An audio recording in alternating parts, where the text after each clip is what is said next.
I'd like to continue our discussion of the book Undoing the Knots by Maureen O'Connell. We're in the 16th part of our look at this book, and we're taking a look at chapter 4, which details the transition to a manufacturing economy and really covers the period after the Civil War. At this point, the U.S. bishops have just met, and really, they're not talking too much about reconciliation, about bringing people together after the Civil War. They're not talking about reparations, making up for the harm that was done. They really are talking about trying to get the church together because of the split during the Civil War between the Catholic Church in the North, which very much was anti-slavery, and the Catholic Church in the South, which is very much pro-slavery. So you have that big gap there. At this point in her journey, Maureen is looking at one of her ancestors, William O'Connell, and he gets involved in the manufacturing aspect. She talks about the northern attitude towards black laborers. So you do have a lot of black laborers in the north, but it's not a really good situation. They're there in the north, but there's a lot of issues. There's a tremendous growth of manufacturing plants. In 1840, there were 600. There was 6,467 in 1860.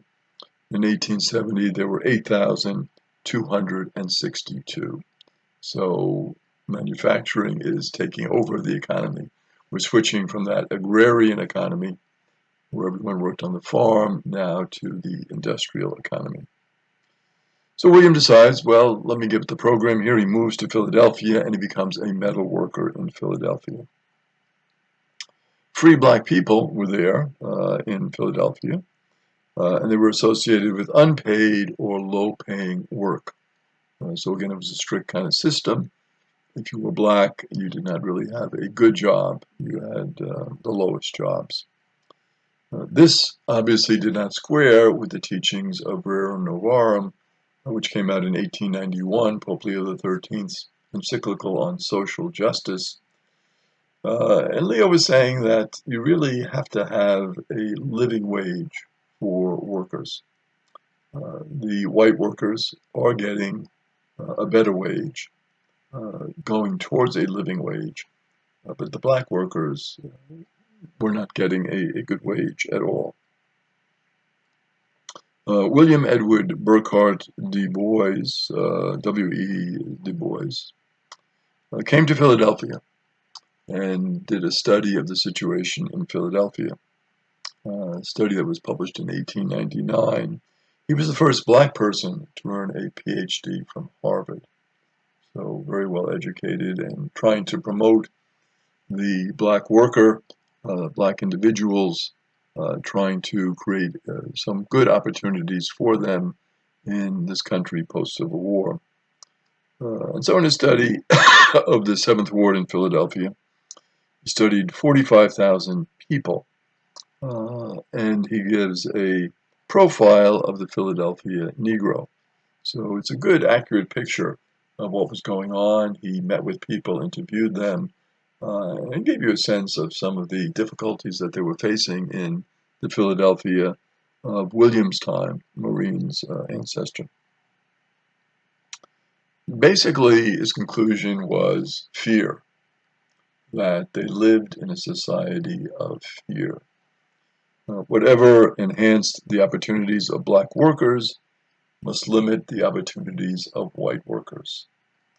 So the idea was if the black worker had a good job, that job was taken away from the white worker. Interesting how that fear motif never seems to go away in American society. We see it today with the problem with the immigrants. They're going to take away our job. They're going to destroy our society. It's terrible. You get into this whole tension between the new group that's coming in and the older group. Well, part of the older group, part of the group in Philadelphia, part of the 45,000, a large number of them had been there for a long time. It wasn't that they were that new. They had been there, and they were there before many of the white immigrants had come in, but yet they were not given good jobs. Uh, Now, you might say, well, how did they exclude the black worker? How did they make life hard for the black worker? Simply, white workers refused to work with non-union workers, and they did not let black workers join the unions. Hey, we just want this to be a union job. That's great, it's a union job. But black workers, they're not allowed in the union. So this type of exclusion you have. And so how can a black worker get a good job? They can get very menial jobs, jobs that are not union jobs, obviously. And the wages are not going to be good wages. Black workers were confined also to substandard housing. They couldn't get good housing, even if they had the means. And it's interesting, Du Bois notes that the substandard housing is also more expensive than the better housing. So you get a double whammy here. You don't have good housing, but you're paying top dollar for bad housing. So how can you possibly hope to get ahead? So what do? They took in boarders to try to get enough money to pay the higher rents. But when you take in boarders, what does that lead to? It leads to overcrowding, leads to unsanitary conditions, it leads to a lot of difficulties. More disease spread more easily, obviously. Families also were separated. So this idea of family separation, because the workers having to work in different situations and they couldn't bring their families, and so you get into this dilemma of the family system being much weaker with the black worker.